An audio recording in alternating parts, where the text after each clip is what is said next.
fans, I think that just take it a little too far where they forget they're an actual human.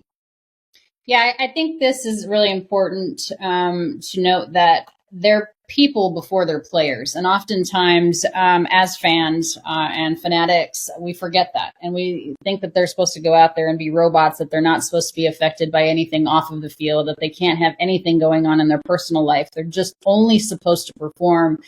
And that's an incredibly unrealistic expectation of anybody to do these things. I'm very glad that Jarren Duran was unsuccessful in his suicide attempt. I'm very glad that Jarren Duran is still with us. And I don't say that just because he's a baseball player. I say that because he's a human being and people care about him and people love him and he deserves to be here and he deserves to be happy. And I think what he did took a lot of courage. I, by no stretch of the imagination, am a mental health expert, but I think it's important when somebody has a platform like Jarren Duran does or Kevin Love does, if you feel comfortable talking about it on your platform that reaches a lot of people, it's great to do so. Again, it can't be forced. It's got to be something that they want to do.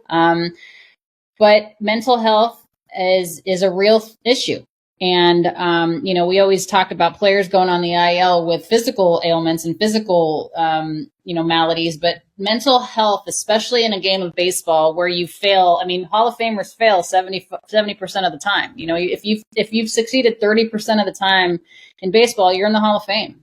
So there's a lot of failure in baseball and it's public for everybody to see. Everybody knows your stats. It's all over, the Jumbotrons and Dodger Vision and those types of things. And, so I applaud him for talking about it. I think, as we evolve, as a society, more and more people, especially more men, feel a little bit more comfortable talking about their mental health issues. And, all I can say, again, not as a mental health expert by any stretch, but if you need to talk to somebody, there's plenty of people out there to talk to. And I do believe that the Samaritan Hotline got a lot more calls than usual after Jarren in the Boston area, after Jarren Duran went public about his comments and his mental health struggles. So, again, these are people before they're players and they have lives and they have feelings and they have emotions and they have struggles and challenges. Just because they make a lot of money doesn't mean they're void of having challenges. And we need to be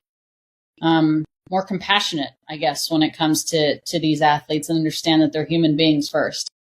I agree. Compassion is definitely needed.